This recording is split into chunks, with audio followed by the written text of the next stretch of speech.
Hey there guys, welcome back to another video. So today we'll be taking a look at a microphone from the company FIFINE, and this here is their K658 microphone. So inside the box you get the user guide. This comes with a long USB-C to USB-A cable that is about 8 feet long. And that is a good cable length to route it from your PC to the front of your desk. It will also be plenty of cable length to do some cable management with it. Inside the box you also get a little tripod looking stand, and it has a solid metal build quality. It also has some rubber feet to provide some good grip when you place it on your desk so it doesn't slide around. They also provide you with a 3/8 to 5/8 adapter so you can put it on a boom arm.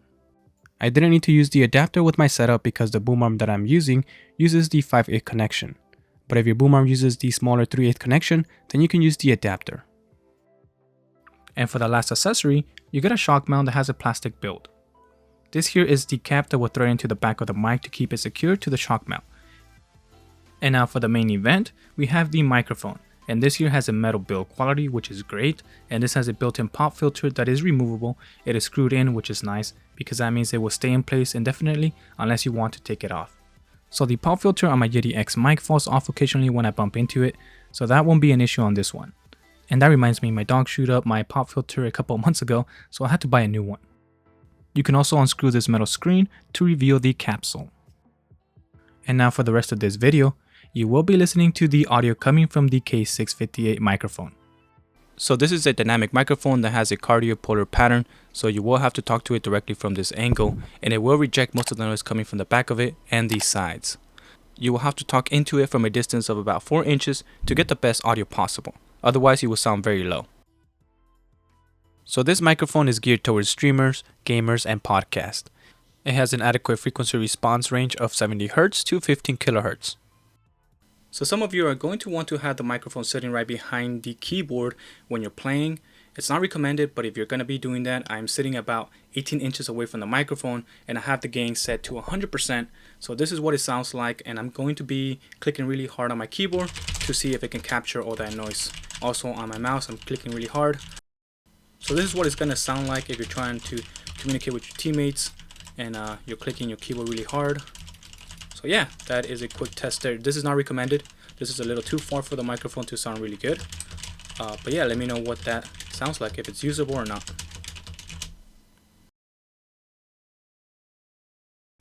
Now I would do the same thing but with my mic mounted on the boom arm so you can listen to the difference in the sound quality.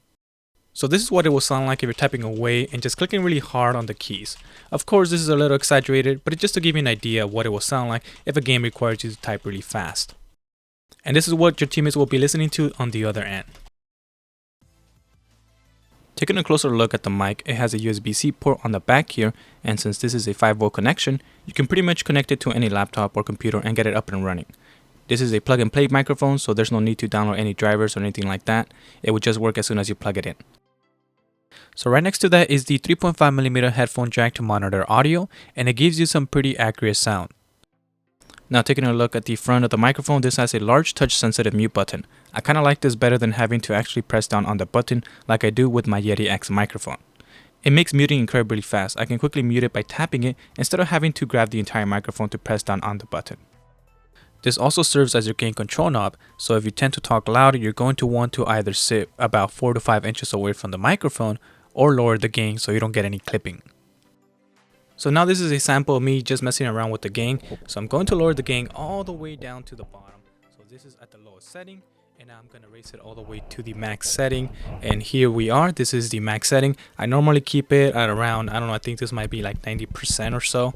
I like to have it right here, and so it's right here. And that is where I keep it at, and I keep a distance of about 4 inches. I try to. So yeah, that's what I've been using it at. So this microphone has some RGB lighting, and you can turn it on with the touch sensitive button found at the bottom here. So the only lighting that you get on this is the rainbow color lighting.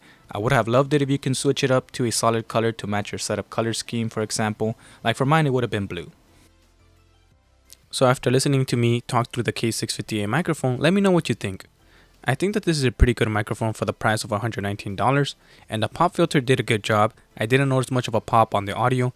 The audio overall was clean. So this has more of a podcast sound to it, so if you're into that, then this is a good mic to get. Alright, so that concludes today's video. Thank you all for watching, And feel free to leave a like if you found the video helpful and subscribe for more tech related videos, and I will talk to you on the next one.